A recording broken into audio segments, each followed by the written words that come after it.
Madame, Monsieur, bonjour, bienvenue à ce rendez-vous d'information dans l'actualité en Côte d'Ivoire ce vendredi matin est le dernier jour du séminaire gouvernemental qui s'est ouvert mercredi dernier.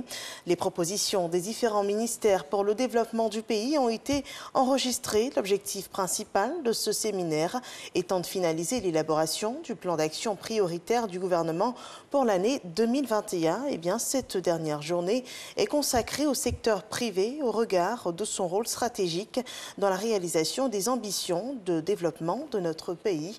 L'objectif est d'œuvrer à ce que l'administration ivoirienne puisse à l'avenir se mettre réellement au service du secteur privé, non pas tant pour le servir d'ailleurs que pour l'aider à réussir. Des réflexions sur les actions de lutte contre le terrorisme au Sahel et en Côte d'Ivoire ont eu lieu hier. Un premier colloque s'est ouvert donc à Abidjan. Les acteurs impliqués dans cette lutte ont travaillé à mutualiser leurs efforts pour mieux outiller l'Académie internationale de lutte contre le terrorisme. Les points communs et les spécificités des stratégies antiterrorisme ont été passés en revue. La journée africaine des victimes d'accidents de travail et de maladies professionnelles.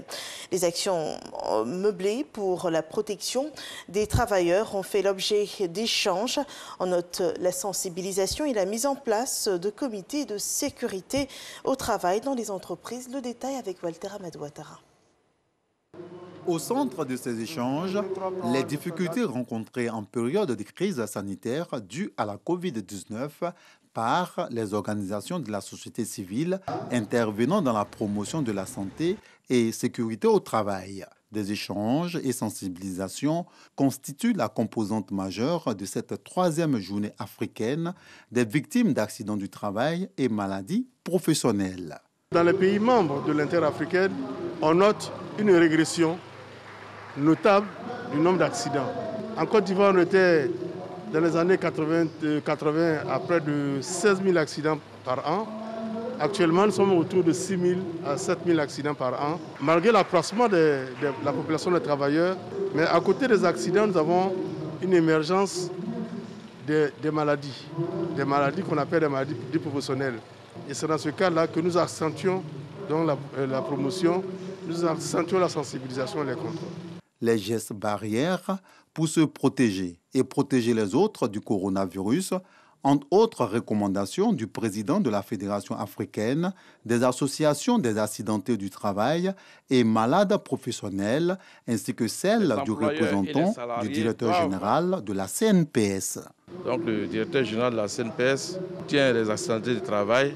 Il souhaite que ces accidentés-là se protègent, qui portent les masques et de se laver les mains et mettre les gels hydroalcooliques, ce qui va nous éviter cette pandémie-là. Mais l'accent particulier, il demande à tous les accidentés, tous les assurés sociaux de se faire vacciner. C'est le gouvernement qui nous le demande pour notre santé. Nous voulons qu'en matière de la législation, les textes soient revus en faveur des personnes victimes d'accidents du travail. Nous souhaitons aussi que des mesures soient prises dans le cadre d'accompagner tous les travailleurs aujourd'hui qui ont perdu leur emploi par rapport à la Covid et encore par rapport aux accidents du travail. À cette commémoration, Adama Kamara, ministre de l'Emploi et de la Protection sociale, était représenté par le docteur Franck Yao. Hors des frontières ivoiriennes, il se tient ce jour les obsèques du président tchadien. Une dizaine de chefs d'État étrangers, dont le président français Emmanuel Macron, sont à N'Djamena ce vendredi pour rendre un dernier hommage national au maréchal du Tchad. Après les cérémonies d'hommage, la dépouille mortelle du président Idriss Déby Itno sera remise à sa famille. Le président tchadien, mort le mardi 20 avril dernier, sera inhumé à Amdjaras, près de son village natal. En Haïti, 3 des 7 religieux catholiques enlevés il y a une dizaine de jours près de Port-au-Prince ont été libérés. Les 2 Français enlevés ce 11 avril ne font pas partie des personnes relâchées et il n'y a également pas de laïcs parmi les personnes libérées. En tout, 10 personnes, dont 7 religieux, 5 Haïtiens et 2 Français ont été enlevés à la Croix des Bouquets, près de la capitale Port-au-Prince, alors qu'elle se rendait à l'installation d'un nouveau curé. La police locale haïtienne soupçonne un gang armé actif dans le secteur baptisé Kaksan Mawozo d'être à l'origine de cet enlèvement. Les ravisseurs réclamaient $1 million de rançon. Ce flash d'information est terminé. Rendez-vous à 13h pour le journal de la rédaction.